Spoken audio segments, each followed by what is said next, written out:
জিন্দেগিতে একটা ভালোবাসলো যে জীবনে যাওয়ার পর কোনোদিন মরণ হয় না। যুবক ভাই জান আমার, প্রিয় আব্বা জানেরা আমার, আল্লাহর নবী জনাবে মুহাম্মদুর রাসূলুল্লাহ পড়েন সাল্লাল্লাহু আলাইহি ওয়াসাল্লাম যতদিন ধরে সাহাবীকে নিয়ে যুদ্ধের ময়দানে গেলেন, যখন যখন দরকার পড়েছেন, যখন জিহাদের ময়দানে খুন দেওয়ার দরকার পড়েছে, সাহাবীরাকে বিশ্ব নবী অর্ডার দিয়েছেন, হে আমার সাহাবীর দল, আল্লাহর রাস্তাতে জিহাদের ময়দানে তোমাদেরকে বের হয়ে যেতে হবে। রাসূলের অর্ডার পাইতে দেরি হয়েছে। যখন অর্ডার পেয়েছেন, যখন আল্লাহর রাসূলের মুখ থেকে যখন অর্ডার বের হয়ে গেছে, যুবক ভাইরে আমার, আল্লাহর নবীর সাথীরা যেন কিঞ্চিত পরিমাণ দেরি করল না। যখনই অর্ডার পেয়ে গেল, আল্লাহর রাস্তায় এরা জীবন থেকে বের হয়ে, বাড়ি থেকে বের হয়ে রাসূলের জিহাদের জন্য চললেন, আল্লাহর জিহাদের জন্য চললেন। কোথায় গেল এরা জিহাদ করতে, কোথায় যাবে? আমার নবীজি মুহাম্মদুর রাসূলুল্লাহ সাল্লাল্লাহু আলাইহি ওয়াসাল্লাম অর্ডার দিয়ে দিলেন, হে আমার সাহাবীর দল, শোনো শোনো, আজকে তোমাদেরকে সকলকে নিয়ে হাজার হাজার লক্ষ লক্ষ কাফের আসবে, হাজার হাজার কাফেরেরা আসবে, হাজার হাজার কাফেরের বিরুদ্ধে মুসলমানদেরকে লড়াই করতে হবে, মুসলমানদের লড়াই যেতে হবে। এমন সময় মুসলমানদের কাছে তরবারি নাই, ফরসা নাই, ঘোড়া নাই, উট নাই, বল্লম নাই, মুসলমানের সংখ্যা কম। কেমন করে জিহাদ হবে? কেমন করে জিহাদ হয়? মুসলমানেরা কেমন করে বিজয় হবে? মুমিন মুসলমান শোনো রে, আল্লাহর নবী মুহাম্মদুর রাসূলুল্লাহ বললেন, শোনো, যেদিন গজওয়ায়ে বদর যখন অর্ডার হয়ে গেল, এদিকে উহুদের ময়দানে 313 জন শুধুমাত্র সাহাবী, ওদিকে হাজার হাজার কাফেরদের সঙ্গে লড়াই হবে। সহিহ বুখারী বর্ণনাতে বিশ্বনবী বললেন, হে আমার সাহাবীর দল, তোমাদেরকে 313 জন সাহাবীকে নিয়ে যখন রওনা দিলেন সাহাবীরা আমার, ওদিকে কাফেরের সংখ্যা হাজার হাজার, এদিকে কিছু মুসলমান বলছেন, শোনো, আমাদের অল্প সংখ্যা, আমাদেরকে ওরা কচুর কাটা করে আমাদেরকে ফেলবে, আমাদেরকে বাঁচার কোনো সুযোগ নাই। অন্যদিকে কাফেরেরা, কিছু মুনাফিক টাইপের মুসলমানেরা পিছন দিকে সরে গেল, কেউ বলছে আমার পেটে ব্যথা, কেউ বলছে আমার মাথায় ব্যথা, কেউ বলছে আর অন্য রকমের বাহানা শুরু করে দিল। এদিকে বাহানা কাটতে কাটতে কাটতে অন্যজন কয়েকশো জন সাহাবী যেন কেটে গেল। এদিকে আল্লাহর প্রিয়তম বান্দারা 313 জন সাহাবী যুদ্ধের ময়দানে যাবে এলান হয়ে গেল। আল্লাহ রাব্বুল আলামিন সেই 313 জন সাহাবীকে সেদিন জয় করেছে। কেমন করে জয় করলো? 313 জন সাহাবীকে নিয়ে যুদ্ধের ময়দানে বের হয়ে গেল। এরা চলতে শুরু করলো যুদ্ধের ময়দানে। এদিকে সহিহ বুখারীর বর্ণনাতে পাওয়া যায়, আল্লাহ রাসূল সাল্লাল্লাহু আলাইহি ওয়াসাল্লাম বলছেন, উপর দিকে যখন মুসলমানরা যখন যুদ্ধের ময়দানে যখন এগিয়ে আসে, কাফেররা দেখতে পায় হাজার হাজার মুসলমানরা সংখ্যাতে। সহিহ বুখারীর বর্ণনাতে পাওয়া যায়, বিশ্বনবী সাল্লাল্লাহু আলাইহি ওয়াসাল্লাম বলছেন, সেদিন মুসলমানের সংখ্যা অল্প হলে আল্লাহ রাব্বুল আলামিন সেদিন তাদের প্রতি আল্লাহর আসমান থেকে রহমতের ফেরেশতা নাযিল করে দিয়েছেন। পড়েন সুবহানাল্লাহ। কি গো, এই তো হচ্ছে সাহাবীদের জীবন। এরা অল্প সংখ্যক সাহাবীরা জিহাদের ময়দানের জন্য বের হয়ে গেল। আল্লাহর প্রতি এদের ভরসা তাকওয়া, এদের আল্লাহর প্রতি ভরসা তাকওয়া নিয়ে এরা বাড়ি থেকে বের হয়ে চলল। কিন্তু অপোজিট দেখেন, আল্লাহ রাসূল সাল্লাল্লাহু আলাইহি ওয়াসাল্লাম স্বয়ং বলছেন যে সহিহ বুখারীর বর্ণনাতে এটা ভাষা পাওয়া যায় যে আল্লাহ তাআলা ফেরেশতা দ্বারা মুসলমানদের এত বেশি সাহায্য করেছেন যে কাফেররা 313 জনকে দেখতে পায়, অপোজিট থেকে হাজার হাজার মুসলমান দেখতে পাওয়া যায়। তখন তারা চিন্তা ভাবনা করে, আরে মুসলমান জাতিকে আর পারা যাবে না, পালা সব বলে বিস্তারে তাড়াতাড়ি পালিয়ে চলে যা। শুনেন, সেদিনকে কাফেররা ফিরে চলে গেল, সেদিন কাফেরদের শিকস্ত হলো, মুসলমানের সেদিন জয় হয়ে গেল। ভাইজান আমার, মুরব্বী আব্বাজান আমার, আল্লাহর নবী মুহাম্মদুর রাসূলুল্লাহ সাল্লাল্লাহু আলাইহি ওয়াসাল্লাম মোটর প্রান্তের জন্য সাহাবী তৈয়ার করছেন। বিশ্ব নবী সাল্লাল্লাহু আলাইহি ওয়াসাল্লাম ডাক দিন হযরতে যায়েদ বিন হারেসা, ও যায়েদ তুমি কোথায়? যায়েদ বললেন, লাব্বাইক ইয়া রাসূলুল্লাহ, আমি প্রস্তুত, আল্লাহর নবী আমি হাজির। দ্বিতীয় নম্বরে বিশ্বনবী বললেন, ও আবু তালিবের ছেলে জাফর, জাফর বিন আবু তালিব তুমি কোথায়? জাফর বিন আবু তালিব বললেন, লাব্বাইক ইয়া রাসূলুল্লাহ, আমিও হাজির। অন্যদিকে বিশ্বনবী আরেকবার ডাক দিলেন, ও আব্দুল্লাহ বিন রাওয়াহা। আব্দুল্লাহ বিন রাওয়াহা বললেন, লাব্বাইক ইয়া রাসূলুল্লাহ। তিনজন সাহাবীর নাম বিশ্বনবী সাল্লাল্লাহু আলাইহি ওয়াসাল্লাম ঘোষণা করলেন। মানে তিনজন সাহাবীর মনের ভিতরে বুঝতে কোনো অসুবিধা থাকলো না। এরা বুঝে নিল আমরা জিহাদের ময়দানে গেলে আর আমাদের ফিরে আসার গুঞ্জাইশ নাই, আর আমরা বাঁচতে পারবো না। মুসলমান রে, তোমাকে যদি জিজ্ঞেস করি আল্লাহর রাস্তার জন্য জিহাদের জন্য যেতে হবে, আপনি কি কি করবেন?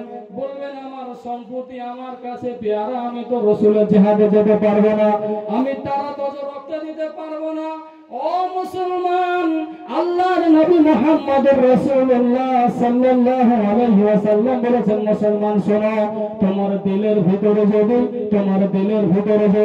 তামান্না না থাকে, শখ না থাকে যে আমি আল্লাহর রাস্তায় জিহাদ হব না, তুমি মুনাফিকের মত মরবে। কিন্তু মুসলমান যদি বিছানায় ঘুমিয়ে যায় আর দিলে যদি তামান্না করে নেয় আমরা আল্লাহর রাস্তায় জিহাদ করে মরতে চাই, আর সেদিন রাতে যদি তার মরণ হয়ে যায়, বিশ্বনবী বলেছেন তাকে কিয়ামতের দিন শহীদ হিসাবে উঠানো হবে। আমাদের মনের ভিতরে তামান্না হওয়া চাই যে আমাদেরকে এটা একটা তামান্না হতে হবে, যেদিন প্রত্যেকদিন আমরা ঘুমাতে যাব আমাদের দিনের ভিতরে একটা শখ হতে হবে যে রাসূলের দ্বীনের জন্য, আল্লাহর দ্বীনের জন্য, রাসূলের হাদিস বাঁচার জন্য, আল্লাহর কোরআন বাঁচার জন্য আমরা আজকে রাত্রে বেলায় ঘুমাতে গেলাম, ধীরে ধীরে আমাদেরকে এটা একটা গুঞ্জাইশ নিতে হবে যে আল্লাহ আজকে রাত্রে বেলায় ঘুমালাম, শহীদের আমি নিয়ত করে ঘুমালাম। রাসূলুল্লাহ বলছেন কালকে সকালে তোমাকে শহীদের মর্যাদাতে কিয়ামতে তোমাকে দাঁড় করা হবে। আর মুসলমানের দিলে যদি শহীদের মর্যাদা, শহীদের যদি কর্তব্যটা মনের ভিতরে না উঠে, আল্লাহর কসম মুসলমান তোমাকে মুনাফিক বলা হয় যদি মুসলমান না হও। ভাইরে আমার, মুরব্বি আব্বাজান আমার, আল্লাহর নবী মুহাম্মদুর রাসূলুল্লাহ সাল্লাল্লাহু আলাইহি সাল্লাম তিনজন সাহাবীর নাম ঘোষণা করলেন। বিশ্বনবী এক নম্বরে বললেন, ও যায়েদ, বাড়িতে যাও, মা বাবার সঙ্গে সাক্ষাৎ করে এসো, জিহাদের ময়দান যেতে হবে। হযরত যায়েদ বললেন, ইয়া রাসূলুল্লাহ, আপনি হলেন আমার পালক বাবা, আর আমার মা আয়েশা ঘর থেকে শুনেছেন আমাকে বাড়ি যেতে হবে না, আমি বাড়ি যাব না, জিহাদের ময়দানের জন্য আমি প্রস্তুত, ইয়া রাসূলুল্লাহ। দুই নম্বর সাহাবী হযরত জাফর বিন আবি তালিব, জাফরকে বলা হলো, জাফর বাড়িতে যাও। হযরত জাফর বাড়িতে গেলেন।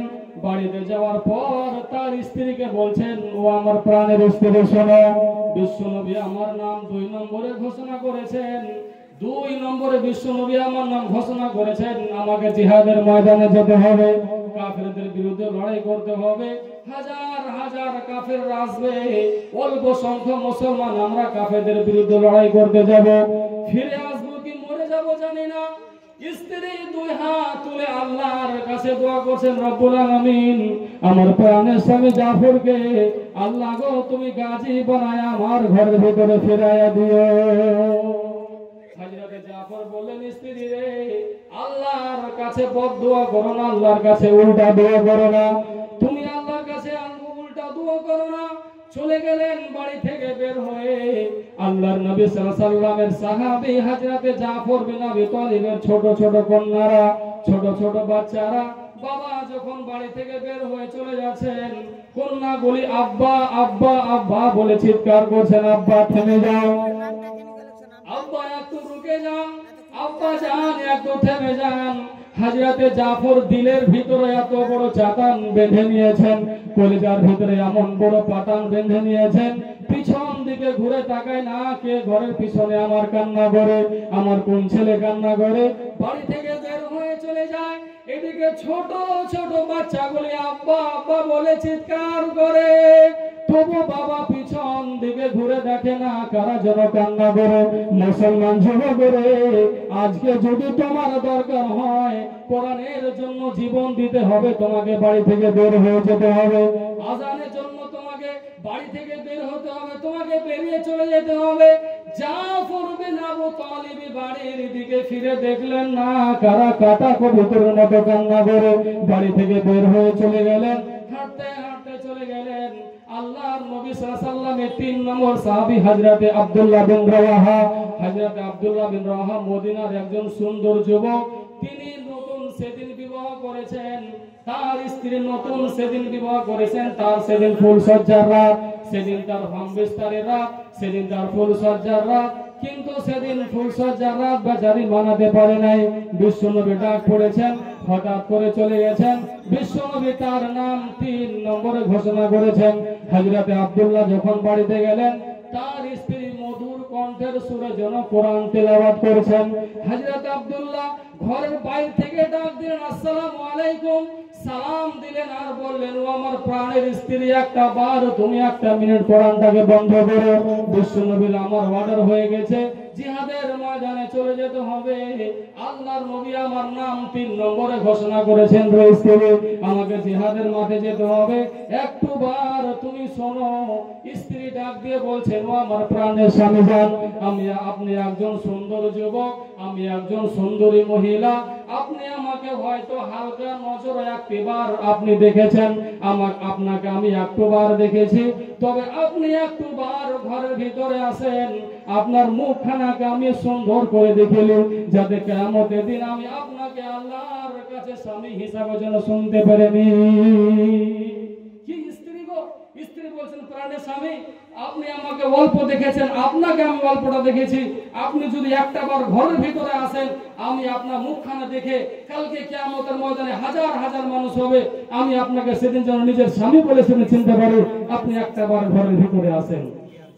ভাইজান আমার, মুরব্বী আব্বাজান আমার, হযরতে আব্দুল্লাহ বিন রাওয়াহা জবাবে বললেন, না না, ও আমার প্রাণের স্ত্রী, না না, তোমার কাছে যদি আমি ঘরে যাই, তোমার কাছে যদি আমি ভিতরে যাই, তোমার কাছে গেলে পরে তোমার জন্য আমার দিলের ভিতরে মহব্বত পয়দা হয়ে যাবে। তোমার কাছে গেলে পরে দিলের ভিতরে আমার মহব্বত তৈরি হয়ে যাবে। আরে মহব্বত ও ভালোবাসা পয়দা হয়ে গেলে তোমাকে ছেড়ে আমার জিহাদের ময়দানে যাওয়ার মন করবে না। সুতরাং আমার স্বামী জান, ও আমার স্ত্রী শোনো, তুমি যদি তোমার অস্তিত্বকে যদি তুমি ভালো রাখতে পারো, তুমি যদি তোমার ঈমানকে খাঁটি রাখতে পারো, আমার রব কালকে কিয়ামতের দিন তোমার সঙ্গে আমাকে সাক্ষাৎ করাইয়া দেবে। কি সুন্দর গো। হযরত আব্দুল্লাহ বলছেন, আমার স্ত্রী শোনো, তুমি যদি তোমার অস্তিত্বটাকে ভালো করে রাখতে পারো, আল্লাহর কসম কালকে কিয়ামতের মাঠে আমার রব তোমাকে আর আমাকে স্বামী স্ত্রী হিসাবে সেদিন চিনাইয়া দিবেন। যুবক ভাইজান আমার, আমি আপনাকে কি দিয়ে বোঝাই, ও মুসলমান, সেদিন মুসলমানদের ঘামাসান লড়াই হবে। এদিকে 3000 সৈন্য মুসলমান, অপরদিকে লক্ষ লক্ষ মুসলমান লক্ষ লক্ষ কাফেরেরা। ও মুসলমানের দল, তোমরা কান করে শুনে নাও। বিশ্বনবী বললেন, 3 জনকে আমি কমান্ডার বানালাম, 3 জনকে আমি সেনাপতি বানালাম। 3 জন কমান্ডার হবে, 3 জন সেদিনকার মাঠে সেনাপতি হবে। তোমরা 3 জন গার্ডিং চালাবে, তোমরা 3 জন জিহাদ করবে। আর জন সাহাবীরাকে বলে দিবে, তোমরা এদিকে ওদিকে ওদিকে সব লেগে যাও। হযরতে যায়েদ বিন হারিস, হযরতে জাফর বিন আবু তালিব, হযরতে আব্দুল্লাহ বিন রাওয়াহা, 3 জনকে সেদিন কমান্ডার বানানো হলো। আর বিশ্বনবী সেদিন অর্ডার দিয়ে দিলেন, ও আমার সাহাবীরা, তোমাদের ভিতরে 3 জনের ভিতর থেকে আরো যদি তোমরা চাও আর একজনকে তোমরা সেদিন কমান্ডার বানিয়ে নেবা। ভাইরে আমার, এদিকে হাজার হাজার মুসলমান, 3000 মুসলমান চললেন, অপর দিক থেকে লক্ষ লক্ষ অন্য সাহাবীরা সেদিন কাফেররা মুসলমানদের সঙ্গে লড়াই করবে। যুবক ভাইরে আমার, হযরতে যায়েদ বিন হারিস কয়েকজন কাফেরকে জাহান্নামে পৌঁছে নিজে সেদিন শহীদ হয়ে গেলেন। এদিকে 2 নম্বর সাহাবী হযরতে জাফর বিন আবি তালিব দৌড় দিয়েছেন, আমার ভাই যায়েদকে যেন তারা হত্যা করে দিয়েছে, কাফেররা মার্ডার করে দিয়েছে। হযরতে জাফর বিন আবি তালিব দৌড়িয়ে গেলেন, দৌড়িয়ে গিয়ে ইসলামের পতাকাখানাকে তিনি হাতের মধ্যে উঠিয়ে ধরলেন। তিনি কাফেররা দেখেছে, আর এইদিকে মুসলমানদের পতাকা উঠে আছে, এদিকে কাফেররা শুরু করে দিয়েছে জাফর বিন আবি তালিবকে মারতে। ও মুসলমান, তুমি সেদিনকার ঘটনা জানো না? হযরতে জাফর বিন আবি তালিব এমন করে বাম হাতে কোপ মেরেছে, বাম হাতের পাখনা খুলে চলে গেছে, ডান পায়ে কোপ মেরেছে, ডান পায়ের পাখনা খুলে চলে গেছে। ইসলামের পতাকাকে বুকের উপর জড়িয়ে তিনি ধরে আছেন। বেদুইনেরা সেদিন পায়ের উপর তরবারি মেরেছেন, পা দুখান খুলে চলে গেছে। হযরতে আব্দুল্লাহ বিন রাওয়াহা দূর থেকে দেখছেন আমার ভাই জাফর বিন আবু তালিবকে শহীদ করে দিল, দৌড়ে গিয়ে ইসলামের পতাকাকে ধরবে। এদিকে হযরতে জাফর বিন আবু তালিব ইসলামের ঝান্ডাকে দাঁতের ভিতরে কামড়ে ধরে আছে। আর আব্দুল্লাহকে বলছেন, ও আব্দুল্লাহ আমার ভাই শোনো, আমি আর কিছুক্ষণ বাঁচবো না, কারণ আমি এখন জান্নাতের ঘ্রাণ আমার নাকের ভিতরে আমি পাইতেছি। তুমি আমার নবীকে সালাম জানায়া দিবা আর বলবা যতক্ষণ পর্যন্ত জাফরের ভিতরে আল্লাহ তাআলা শ্বাস দিয়েছিলেন, দম দিয়েছিলেন, ততক্ষণ পর্যন্ত ইসলামের পতাকাকে মাটিতে পড়তে দেয় নাই। কেমন করে যে কাফেররা মেরেছে যুবক ভাইরে, জাফর বিন আবি তালিবকে কাফেররা সেদিন এত নির্মম ভাবে সেদিন হত্যা করেছে। এদিকে ডান হাতে মেরে ডান হাতকে খুলে দিয়েছে, বাম হাতকে মেরে বাম হাতকে খুলে দিয়েছে, ডান পাকে মেরে বাম পাকে মেরে পাকে খুলে দিয়েছে। কিন্তু ইসলামের মহব্বত, ইসলামের বীর মুজাহিদ এমন ছিলেন যে ইসলামের পতাকাকে দাঁত দিয়ে কেমড়ে ধরেছিল। কিন্তু হযরত আব্দুল্লাহ বিন রাওয়াহা যখন দৌড়ে এসে দেখছেন আমার ভাই জাফরকে শহীদ করে দিল, আমার ভাই জাফরকে মার্ডার করে দিল, দৌড়ে এসে দেখছেন হযরতে জাফর দাঁত দিয়ে ইসলামের পতাকাকে চেপে ধরে আছে। আল্লাহর কসম মাটিতে পড়তে দেয় নাই। শেষ শব্দ বলেছেন, ও আমার ভাই আব্দুল্লাহ, রাসূলকে বলে দিবা জাফরের দিলের ভিতরে যতক্ষণ তার ভিতরে দম ছিল, যতক্ষণ তার ভিতরে শ্বাসটা চলতেছিল, আল্লাহর কসম ইসলামের পতাকাকে মাটিতে পড়তে দেয় নাই, মাটিতে পড়তে দেয়নি।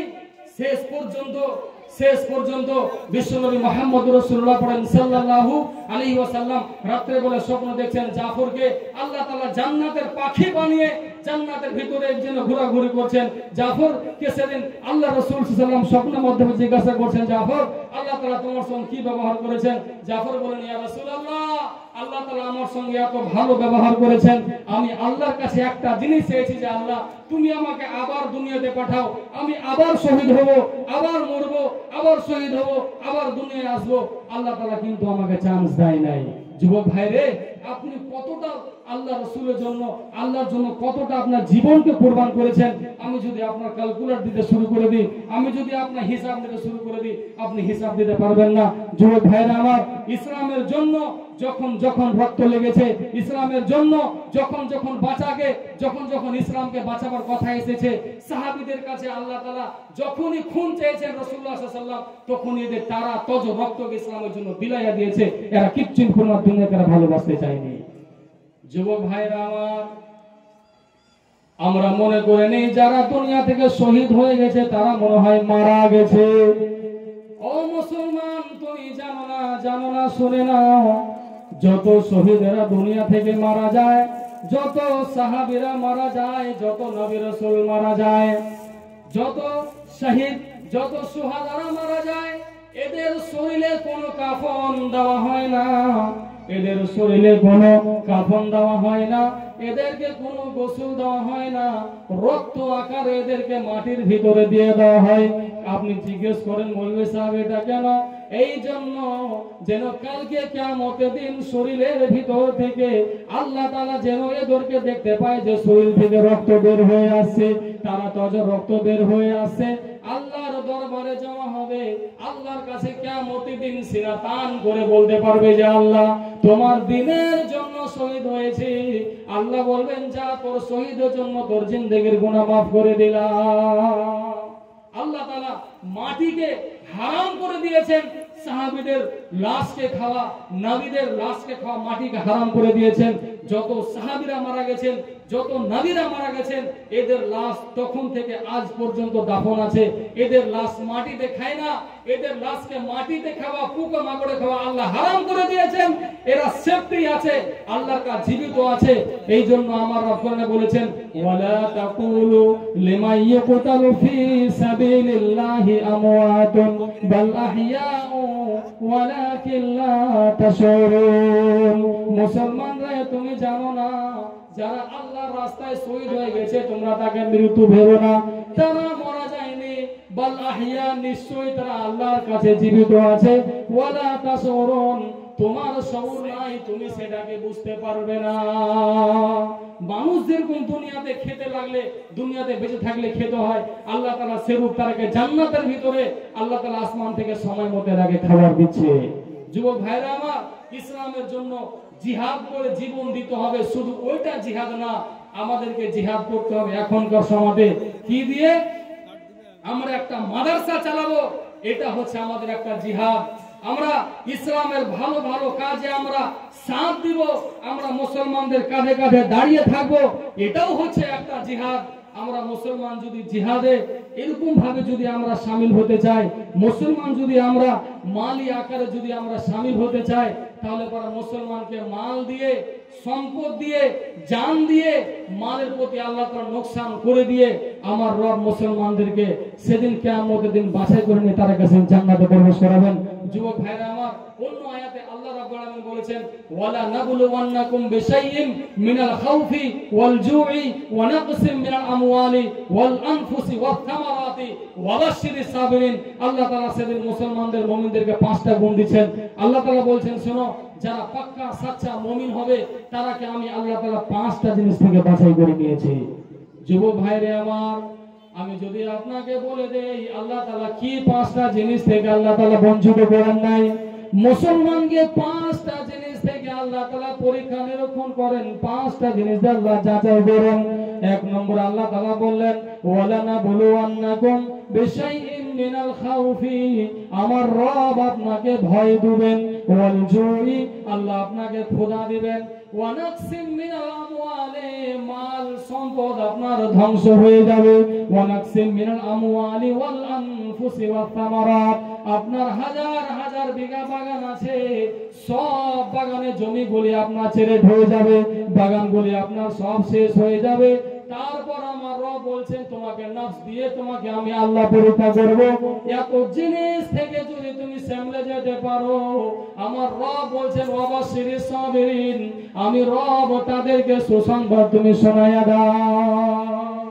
এই যে আমাদের পাক্কা পাক্কা ধানের ভিতরে এখন আল্লাহর আসমান থেকে 3 দিন 4 দিন ধরে পানি হয়ে মানুষের ধানের ফসলগুলো নষ্ট হয়ে গেল, এটা হচ্ছে একটা আল্লাহর আসমানি মায়ের, যে আসমানি মায়ের মানুষের কত যে ধানের লোকসানি, মানুষের আজকে কত কত হাজার হাজার বিঘা আলু লাগিয়েছিল, হাজার হাজার বিঘা মকই লাগিয়েছিল, বরবাদ হয়ে গেল। আপনি কার কাছে এক্সকিউজ জানাবেন, কার কাছে আপনি বলবেন যে আমার সম্পত্তি নষ্ট হয়ে গেল? আল্লাহ বলছেন, ওয়া নাকসিম মিনাল আমওয়াল, আমি তোমার সম্পদকে তহস নহস করে দেব, আমি সব বরবাদ করে দেব। তারপরও যদি তুমি ধৈর্য ধরে থাকতে পারো গোলাম, আমি আল্লাহ তোমাকে ওয়াদা দিলাম, ওয়া বাশশিরিস সাবিরিন, তাহলে তুমি সবরকারীদের মধ্যে হলে, আর আমি আল্লাহ তাআলা সবরকারীদের সঙ্গে কিয়ামত দিন জান্নাত তাদেরকে আমি ঘোষণা করে দেব। ভাইরে আমার, আমাদেরকে এখন তাজা তরুণ রক্ত দিয়ে আমাদেরকে ইসলামের সাথে লড়াই করে, শুধু আমাদের রক্ত দিয়ে আমাদের জিহাদ হয় না, জিহাদ আমাদের মালি দিয়ে, আমাদের সম্পদ দিয়ে, আমাদের টাকা দিয়ে, আমাদের শ্রম দিয়ে, আমাদের কষ্টগুলোকে দিয়ে আল্লাহর দরবারে আমরা সেদিন জানাবো যে রব্বে ইলা, তোমার দ্বীনের জন্য, তোমার জন্য আমরা এত পরিমাণ পর্যন্ত আমল দিয়েছি, এত পরিমাণ পর্যন্ত আমরা দান খায়রাত করেছি, তার বিনিময়ে আমি রব তোমার কাছে ক্ষমা চাই। আমার রব যদি সত্যি হন, মুসলমান শুনুন, আমার রব আপনার কথাকে শুনে নেবেন, আমার রব আপনার কথা মেনে নেবেন, আমার রব আপনার কিয়ামত দিন সবরকারীদের মধ্যে ঘোষণা করে দিয়ে আপনাকে জান্নাতে ঘোষণা করে দেবে। মুসলমান ভাইরে আমার, সময় সংকীর্ণ, আমাকে কিছু অর্ডার দেওয়া হয়েছে। আমাকে এই যে আপনারা দেখতে পাচ্ছেন এত বড় মাদ্রাসা, আমার প্রিয় ভাই শেখ তাইমুর রহমান সাহেব মাদ্রাসা খুলে রেখেছেন। এই মাদ্রাসাতে বাইরের বাচ্চা আছে, হোস্টেলে খাওয়া দাওয়া হচ্ছে, আপনাদের কলিজার টুকরারা পড়েছে, এই জায়গাতে আলিফ লাম মিম বলে পড়াচ্ছেন। এই মাদ্রাসাতে বাচ্চাকে খোরাকে টাওয়াটা দেওয়াটাও জিহাদ, বাচ্চারা মাদ্রাসাতে পড়েছে, এটাও এক জিহাদ। রাসূলের জন্য, রাসূলের মাদ্রাসাতে বাচ্চারা কষ্ট করে পড়বে, এটাও একটা জিহাদ। যুবক ভাইরে, আমরা 1-2 করে মাদ্রাসাতে 16 বছর একটা জীবন কাটিয়ে এসেছি। আমরা ভালো জানছি যে মাদ্রাসার কতটা কষ্ট, মাদ্রাসাতে কি খেয়ে পড়িতে হয়, মাদ্রাসাতে কত কষ্ট করে একটা শিক্ষক যে পড়ায়, একটা শিক্ষককে 8,000 10,000 টাকা বেতন দিয়ে আমরা শিক্ষককে আমরা নিজের হাতে তুলে রাখি, শিক্ষককে আমরা যেদিক দিয়ে ঘুরাই শিক্ষকরা সেদিক দিয়ে ঘুরে। কিন্তু মুসলমান, আপনার মাসটাতে 20,000, 25,000, 30,000, 50,000 টাকা মাসে কামাই করো, আপনার পেট ভরে না। কিন্তু আমার আল্লাহর কোরআনকে মানতে গিয়ে, রাসূলের নীতিকে মানতে গিয়ে এরা 9,000, 10,000 টাকা স্যালারিতে মাদ্রাসাতে পড়ায়। তাহলে আল্লাহ তাআলা এদেরকে কত যে ধৈর্য দিয়েছেন, আল্লাহ তাআলা কত জেরকে বরদাস্ত দিয়েছেন, এর পরিকল্পনা করে আপনি শেষ করতে পারবেন না। মৌলভী সাহেবেরা খ্যাপা হয় না, এরা খ্যাপাকে দার্স দিয়ে চাল্লা করে। তাহলে এরা চাল্লাকে দার্স নিয়ে এসে চাল্লাক হতে পেরেছে। যুবক ভাইরা আমার, মৌলভী আলেম সমাজেরা যখন কোনো ভালো কাজের দিকে গড়ে তোলে, মানুষকে যখন ডাকে, মানুষকে যখন ভালো কাজের দিকে যখন ডাকবে, তখন আমাদের মতো আপনাদের মতো ওই মূর্খ যুবক ছেলেরা তখন বলবে, ধুর তেরি তোর মাদ্রাসা যাক, তুই যাক। তাহলে পরে মাদ্রাসা যে আজকে বেঁচে আছে ভাইরে, তাহলেই দুনিয়া বেঁচে আছে। মাদ্রাসাতে যতদিন থাকবে আল্লাহর কোরআনের শিক্ষা থাকবে, রাসূল হাদিসের শিক্ষা থাকবে, আর এই মাদ্রাসার দরজা কোনোদিন বন্ধ হবে না। আল্লাহর কসম, রাসূলের মাদ্রাসা চালু ছিল, কিয়ামত পর্যন্ত চালু থাকবে। এই মাদ্রাসা কেউ কোনোদিন বন্ধ করতে পারবে না। যুবক ভাইরা আমার, মুরব্বী আব্বা জানেরা আমার, এত সুন্দর করে বসে আপনারা জালসা শুনছেন, আলহামদুলিল্লাহ, সুম্মা আলহামদুলিল্লাহ। আমার দিল, আমার হৃদয় ঠান্ডা হয়ে গেল দেখে আপনাদের কারকিট, আপনাদের তামাশা দেখে। যুবক ভাইরে, আমরা মাদ্রাসা খুলেছি, মাদ্রাসার জন্য আপনারা কেউ আছেন বাবা, কেউ আছেন ভাই, যে এই মাদ্রাসাতে আপনারা দান করে আপনারা মুজাহিদ হিসাবে লিস্টে নাম উঠাবেন? কেউ কি আছেন ভাইরে? 500, 1000, 2000, 5000 কেউ কি আছেন আব্বা জানেরা এই মাদ্রাসাতে দিয়ে মুজাহিদের লিস্টে নাম লিখাবেন 1 নম্বরে? কেউ কি আছেন? কেউ কি আছেন? রাসূলুল্লাহ সাল্লাল্লাহু আলাইহি সাল্লাম, রাসূলুল্লাহ সাল্লাল্লাহু আলাইহি সাল্লাম জিহাদের জন্য 30 জন যুবককে তৈরি করেছিলেন। ও যুবক ভাইরা আমার, আল্লাহ রাসূল সাল্লাল্লাহু আলাইহি সাল্লাম 30 জন যুবককে তৈরি করলেন। 30 জন যুবক গিয়ে ওই বাদশা হিরাকল বাদশার এলাকাকে সম্পূর্ণটাকে একবারে আজাদ করে চলে আসলো। যুবকেরা, তোমরা হাজার হাজার টাকা গুটকাতে, পানে, চায়ে, মাদ্রাসা তোমরা বরবাদ করে দিচ্ছ। রাসূলের মাদ্রাসার জন্য কি কেউ আছো? 1000 টাকা দিয়ে আমার এই রাসূলের 30 জন সাহাবীর মধ্যে 1 নম্বর সাহাবীদের কেউ নাম লিখাবে? কেউ কি আছেন? মুরব্বী আব্বা জানেরা, কেউ কি আছেন? রাসূলের মাদ্রাসাতে দিয়ে নিজের জীবনটাকে গণ্য করে ধরে করিবেন? কেউ কি আছেন? আলহামদুলিল্লাহ, একজন ছোট ছেলে আছে, আল্লাহ মাদ্রাসা ছেলে, সে 200 টাকা দান দিয়ে গেলেন। মাবুদ রব্বুল আলামিন যে ছোট ছেলের দান দিলেন, আল্লাহ গো তুমি এই দানকে সদরে গ্রহণ করো। রব্বুল আলামিন তুমি আগে হাফেজে কোরআন বানিয়ে তুলো, আমিন, আল্লাহুম্মা আমিন। কেউ কি আছেন ভাই? কেউ কি আছেন 1000 টাকা দেনেওয়ালা? আলহামদুলিল্লাহ, কে দিলে? আলহামদুলিল্লাহ, আমাদের মাদ্রাসার যিনি চেয়ারম্যান শেখ হাফিজ তাইমুর রহমান সাহেবের শ্বশুর আব্বা 1000 টাকা দিয়েছেন। যুবক ভাই আছেন গো? আছেন যুবক ভাইরা আমার? একটা দিলটাকে একটা বার একটু দিলটাতে ই করেন, দিলটাতে একটু বার আল্লাহর ভরসা চান। আলহামদুলিল্লাহ, আলহামদুলিল্লাহ রাব্বিল আলামিন ওয়াল আকিবাতু লিল মুত্তাকিন। ভাইজান 500 টাকা দেওয়া যাবে না? আলহামদুলিল্লাহ। যুবক ভাইরে আমার একজন কাকাতো ভাই উজির হোসেন মা খানপুকুর থেকে এসে আল্লাহ 1000 টাকা দিয়েছেন মসজিদের জন্য। সাথে সাথে মাদ্রাসার চেয়ারম্যানের শ্বশুর 1000 টাকা দিয়েছেন। মাবুদ কেউ কি আছেন যুবক ভাইরা আমার? আর 28 জনের কাজ চাই আমি আগে 1000 করে। ভাইরে আমার, আল্লাহর নবী মুহাম্মদুর রাসূলুল্লাহ সাল্লাল্লাহু আলাইহি সাল্লাম জিহাদের জন্য তৈয়ার করলেন। ও মুসলমান, তুমি জানো না আল্লাহর নবী সাল্লাল্লাহু আলাইহি সাল্লাম সেদিন তৈয়ার করলেন সাহাবীদেরকে সেদিন তৈয়ার করলেন, হে আমার সাহাবীদের, জিহাদের ময়দানে যেতে হবে, আল্লাহ রাসূলের জিহাদে যেতে হবে। আল্লাহ তাআলা ওয়াদা দিয়েছেন জিহাদের ময়দানের দিকে চলে যেতে হবে। আল্লাহর নবী সাল্লাল্লাহু আলাইহি সাল্লাম সেদিন বললেন, হে আমার সাহাবীরা, তোমরা সবাই দান দাও, তোমরা সবাই সাদকা দাও, তোমরা সবাই দান দাও। হযরত বিলাল একজন মদিনার গরীব সাহাবী, একজন এত গরীব সাহাবী, তার একটা ফাটা লুঙ্গি ছাড়া কিছু নাই, ফাটা লুঙ্গি ছাড়া তার কাছে কিছু নাই। বিশ্বনবী তাকে বললেন, ও বিলাল, তুমিও দান করো, তুমি কিপটামি করো না। বিলালের কাছে কিছু নাই, একটা সামান্য সাদা ফাটা লুঙ্গি পড়ে আছে। হযরত বিলালকে রাসূলুল্লাহ বলেন, বিলাল রে, তুমিও দান করো, তুমিও কিপটামি করো না। বিলাল, আল্লাহর রাস্তায় তুমিও দান করো, তোমাকে আল্লাহ তাআলা ছাড়বে না। আলহামদুলিল্লাহ, একদিন যুবক ভাই এসে আল্লাহ 500 দিয়েছেন। আলহামদুলিল্লাহ। ভাই আর 500 টাকা দেওয়া যাবে না? দেন। আল্লাহ রাসূল এসে 30 জন মুজাহিদের লিস্টে নাম লেখাতে পারলেন না, দুইজন শুধু নাম লিখেছেন। যুবক ভাইরে, আমি আপনাদের কাছে ফকিরের মতো ভিক্ষা চাইছি, রাসূলুল্লাহর মাদ্রাসার জন্য আমি আপনাদের কাছে চাইছি। আমি আমার নিজের পেটের জন্য চাই না ভাইরে, যেটা দিবেন আল্লাহর কাছে এটা মিরাস হিসাবে জমা থাকবে, এটা কোনোদিন বন্টন হবে না, এটা কোনোদিন ভাগ হবে না, যেরকম ভাবে দিবেন সেরকম ভাবে থাকবে। আর শুধু সেটা থাকবে না, আল্লাহ তাআলা তার পরিমাণ বাড়াতে থাকবে। কোরআন কারীম আল্লাহ তাআলা সাক্ষী দিচ্ছেন, আমার দরবারে কেউ যখন 1 টাকা দেয় আমি রব সেটাকে 7 টাকা বানাইয়া দিই। ফর এক্সাম্পল, যেমন একটা উদাহরণ, আপনি একটা যেমন মাকড় বিচ্ছির একটা ভুট্টা যখন মাটির তলে পোঁতেন, ঠিক 6 মাস 8 মাস পরে আপনাকে একটা ভুট্টার বিচ্ছি থেকে আপনাকে 1 কেজি পর্যন্ত দানা দেয়। আমার রব বলছেন, তুমি যখন আমার দরবারে 1 টাকা দান করো, 1000 দান করো, আমি রব তার পরিমাণটাকে এত বেশি বাড়িয়ে দেই, এত বেশি বাড়িয়ে দেই যে পরিমাণ দেখে তুমি সেদিন পরিকল্পনা করতে পারবে না। কিয়ামতের দিন আল্লাহর দরবারে সেদিন জমা থাকবে। আপনি সেদিন মনে মনে চিন্তা করবেন যে হায় রে, ফুলহারার মাটিতে তাহফিজুল কোরআনুল কারীমে একটা মাদ্রাসা হয়েছিল, সেদিন মাদ্রাসাতে আমি 1000 টাকা দিয়ে এসেছি, ওর বিনিময়ে আল্লাহ তাআলা আজকে এত বড় পাহাড় বানিয়ে দিয়েছে। যদি আর কিছু বেশি দিয়ে আসতে পারতাম, আল্লাহর কসম আল্লাহ আমার তাআলা পাহাড়টাকে আরো বেশি করে দিতেন। যুবক ভাইরে, কেউ কি নাও আর 28 জন যুবক ভাইরে, যুবক ভাইরা আমার কেউ কি আছেন আর 28 জন 1000 করে টাকা দিয়ে আল্লাহ রাসূল সেই সাহাবীর লিস্টে নাম লিখাবেন, যারা ওই হেরাকল বাদশার এলাকাকে এরা বোঝাই করে এসেছিলেন। 30 জন সাহাবী মিলে, বেশি 30 জন লাগে না, বেশি লাগে না, 30 জন লাগে। 30 জন যুবকেরা মিলে আল্লাহ রাসূল সাল্লাল্লাহু আলাইহি ওয়াসাল্লাম কথা অনুযায়ী এরা ওই এলাকাকে সম্পূর্ণটাকে বিজয় করে আসলো। এদের ঈমানি তাকত আছে, এদের ঈমানি ভরসা আছে, এদের ঈমানি তাকত আছে, এদের ঈমানি ভরসা ছিল বলে আল্লাহ রাসূলের কথা মোতাবেক এরা আল্লাহর কাছে দান করতে পেরেছে। যুবক ভাইরা আমার, কেউ কি আছেন যারা দিবেন আল্লাহর রাস্তাতে? দেন, 1000 না দিবেন 500 200 করে দেন, আল্লাহর দরবারে দেন। কিছু দেন ভাই, উঠেন আগে দিয়ে একটা চাদর পাঠান, মামলা একটা আগে দিকে চাদর দেন, ইনশাআল্লাহ কিছু হবে।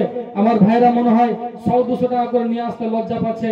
ভাইরা একটা চাদর যাবে, আপনারা চাদরে দিবেন, আল্লাহর দরবারে দিবেন।